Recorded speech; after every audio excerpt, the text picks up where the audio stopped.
तो आप सभी को पता है कि हमारी डेली वीडियो सुबह 9 बजे आती है, जिसमें हम बहुत से क्वेश्चंस को डिटेल में डिस्कस करते हैं। तो आज से मैं पूरे दिन में लगभग 2 वीडियोस बनाया करूंगा। एक तो सुबह 9 बजे आती है, जिसमें मैं बहुत से क्वेश्चंस को डिटेल में डिस्कस करवाता हूं, और एक शाम को 6 बजे आएगी, जो कि अभी वीडियो चल रही है, जिसमें मैं एक क्वेश्चन को लूँगा और उस क्वेश्चन से रिलेटेड जितने भी क्वेश्चन हिमाचल के एग्जाम में पूछे गए हैं वो मैं आपके सामने डिस्कस करूँगा। लगभग 1 मिनट या मैक्सिमम 2 मिनट की यह वीडियो रहेगी। आप इसे जो है तो शॉर्ट भी कह सकते हैं। आई होप मेरा ये नया प्रयास, नया एफर्ट आपको अच्छा लगेगा और आप इसमें भी मुझे ढेर सारा प्यार देंगे। सो क्वेश्चन आप यहाँ पर देख सकते हैं। द टाइटल देवनाम प्रिय वॉज गिवन टू। तो देवनाम प्रिय की उपाधि किसे दी गई थी? सबसे पहले आपको यहाँ पर पता होना चाहिए देवनाम प्रियदर्शी, इसका अर्थ क्या होता है? इसका अर्थ होता है अच्छा लिखने वाला। तो ये कहा जाता था अशोक को। ऑप्शन यहाँ पर बी करेक्ट हो जाएगा। अब अशोक से रिलेटेड जितने भी क्वेश्चन एग्जाम में पूछे जाते हैं, जैसे कि अशोक किस वंश का राजा था? तो यह मौर्य वंश का राजा था। अशोक मगध की राजगद्दी पर कब बैठा? 269 बीसी में यह मगध की राजगद्दी पर बैठा था।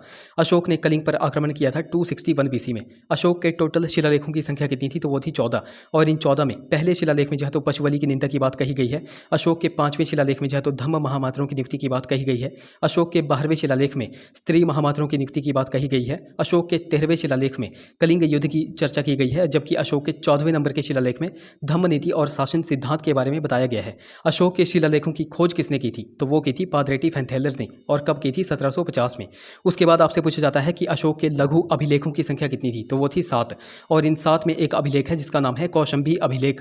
तो कौशंबी अभिलेख से पता चलता है कि अशोक की पत्नी का नाम क्या था? तो वो था करुवाकी, और करुवाकी के पुत्र का क्या नाम था? तो वो था तिवाला। अब अशोक की पत्नी करुवाकी का वर्णन हमें कौशंबी अभिलेख में मिलता है, इसलिए इस अभिलेख को जो है तो रानी का अभिलेख भी कहते हैं। ये भी आपको यहाँ पर पता होना चाहिए। अशोक के अभिलेख पढ़ने में सबसे पहली बार सफलता जो है तो किसने प्राप्त की थी? तो वो की थी जेम्स प्रिसेप ने 1837 में सफलता प्राप्त की थी। ये भी आपको पता होना चाहिए। उसके बाद आपसे पूछा जाता है कि अशोक के समय मौर्य साम्राज्य कितने प्रांतों में बटा हुआ था? तो 5 प्रांतों में बटा हुआ था। उसके बाद आपसे पूछा जाता है कि अशोक ने बराबर की पहाड़ियों में आजीविकों को रहने हेतु कितनी गुफाओं का निर्माण किया था? तो 4 गुफाओं का निर्माण किया था। उन 4 गुफाओं के नाम भी आपको पता होने चाहिए, कर्ज, चौपार, सुदामा और विश्व झोंपड़ी। उसके बाद आपसे क्वेश्चन पूछा जाता है कि मौर्य काल में प्रशासन किसके हाथों में था? तो मौर्य काल में प्रशासन 6 समितियों के हाथों में हुआ करता था।